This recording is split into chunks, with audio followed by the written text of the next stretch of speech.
এই সূরাটা নাজিল হচ্ছে হিজরতের ৬ষ্ঠ হিজরিতে। কত হিজরিতে? ৬ষ্ঠ হিজরিতে। আল্লাহর নবী সাল্লাল্লাহু আলাইহি সাল্লাম ঘুমিয়ে আছেন। ঘুমের ঘরে নবীজি স্বপ্ন দেখছেন তিনি কিছু সাহাবীদেরকে নিয়ে উমরার উদ্দেশ্যে মক্কা মুকাররমায় রওনা দিয়েছে। আল্লাহর হাবিব সাল্লাল্লাহু আলাইহি সাল্লাম ঘুমের ঘরে স্বপ্ন দেখতেছেন। সূরা ফাতিহা নাজিলের ছোট্ট কয়েকটা কাহিনী, কয়েক লাইনের কাহিনী বলে আমি মূল আলোচনায় চলে যাব। নবীজি ঘুমের ঘরে স্বপ্ন দেখতেছেন তার কিছু সাহাবীদেরকে নিয়ে, সহচরদেরকে নিয়ে মক্কা মুকাররমায় উমরা করার উদ্দেশ্যে তিনি রওনা দিয়েছেন। স্বপ্নের মাধ্যমে তিনি একটা দেখতেছেন,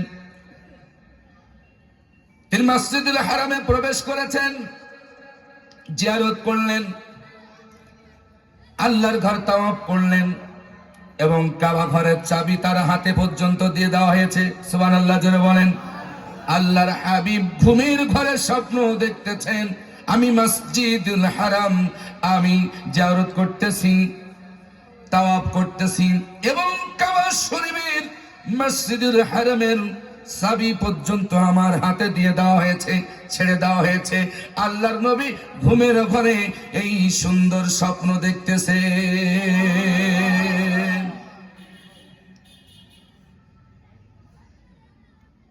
নবীজির স্বপ্ন দেখা হয়ে গেল, আর ইত্যাদি ইত্যাদি অনেক সুন্দর সুন্দর স্বপ্ন দেখেছে।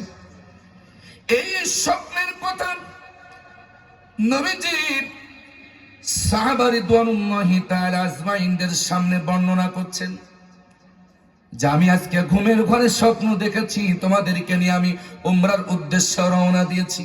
আমি দেখতেছি আমরা তাওয়াফ করলাম, মাথা মুন্ডন করলাম, আমরা জিয়ারত করলাম, সব কিছুই করলাম। এই স্বপ্নটা আমি তোমাদের সামনে বর্ণনা করছি, এটা আমি দেখেছি। আল্লাহর হাবিব সাহাবীদের সামনে এই ঘটনা বর্ণনা করা শুরু করলেন, আর সাহাবীরা এই ঘটনা শুনে তারা অলরেডি উমরার জন্য তারা প্রস্তুতি গ্রহণ করে নিলেন। নারে তাকবীর! তার মানে নবীরা যে স্বপ্ন দেখেন এটা সাধারণ নিছক কোন স্বপ্ন না। নবীরা যে স্বপ্ন দেখেন এটা আল্লাহ রব্বুল আলামিনের পক্ষ থেকে এটা ডাইরেক্ট ওহী হয়ে যায়। সুবহানাল্লাহ, একটু জোরে কোন। নবীদের স্বপ্ন কি হয়? এটা ওহী। প্রিয় যুবকেরা কান লাগাও। আল্লাহর হাবিব এই স্বপ্নের কথা যখন সাহাবীদের সামনে বলা শুরু করলেন, সাহাবীরা শুনেই অলরেডি তারা হিজরতের জন্য, তারাও উমরার জন্য তারাও রেডি হয়ে গেলেন। এবং এক পর্যায়ে আল্লাহ রাসূল সাল্লাল্লাহু আলাইহি সাল্লাম সাহাবীদের এই মনোমানসিকতা দেখে, এই প্রস্তুতি দেখে আল্লাহর নবী নিজেও উমরার জন্য রেডি হয়ে গেলেন। কারণ স্বপ্ন দেখেছেন কোন দিন উমরা করা লাগবে, কোন টাইমে করা লাগবে, এটা তো আল্লাহ বলে দেন নাই।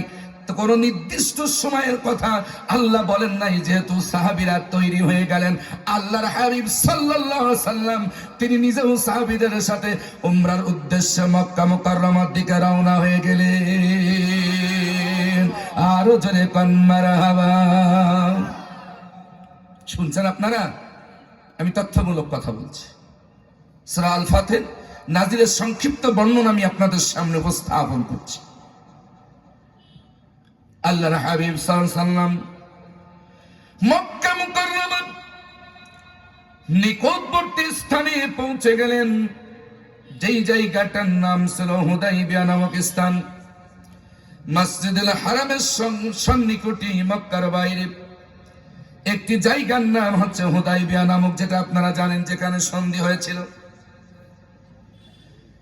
মসজিদুল হারামের সন্নিকটে মক্কার বাইরে একটি জায়গার নাম হচ্ছে হুদাইবিয়া,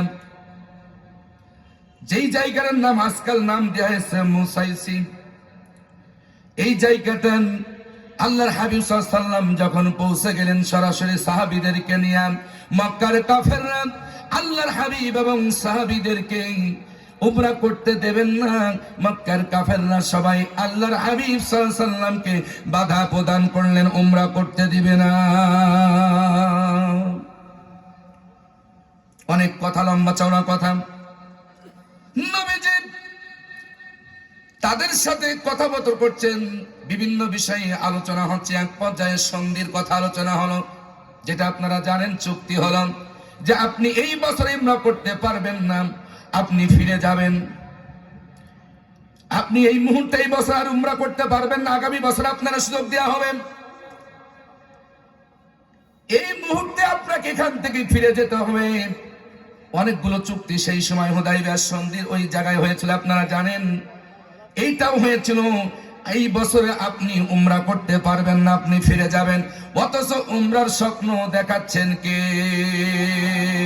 জোরে বলুন কে? প্রিয় মুসলমানেরা কান লাগান। নবীজি তাদের সাথে চুক্তি করলেন। ওই সাহাবীদের ভিতরে বড় একজন সাহাবী ছিল হযরত ওমর রাদিয়াল্লাহু আনহু। সুবহানাল্লাহ, জোরে কান। কারণ উমরের মেজাজটা একটু গরম ছিল না নরম ছিল? জোরে বলেন। খুব গরম মনের মানুষ ছিলেন। নবীজিকে যখন কাফেররা বললে এই বছর আপনি উমরা করতে পারবেন না, উমর তো দাঁড়িয়ে গেলেন, ইয়া রাসূলুল্লাহ, এটা মেনে নেওয়া যাবে না, এটা আপনি মাইনেন না। আমি উমর তো বেঁচে আছি, এখনো মরে যাই নাই। দরকার হলে লড়াই হবে, যুদ্ধ হবে, সংগ্রাম হবে, জীবন দিয়ে দেবো, তবু উমরা করব। আল্লাহর নবী বলল, উমর থামো, হয়তো আল্লাহ রব্বুল আলামিন এর ভিতর আমাদের জন্য মহাবিজয় রেখেছে।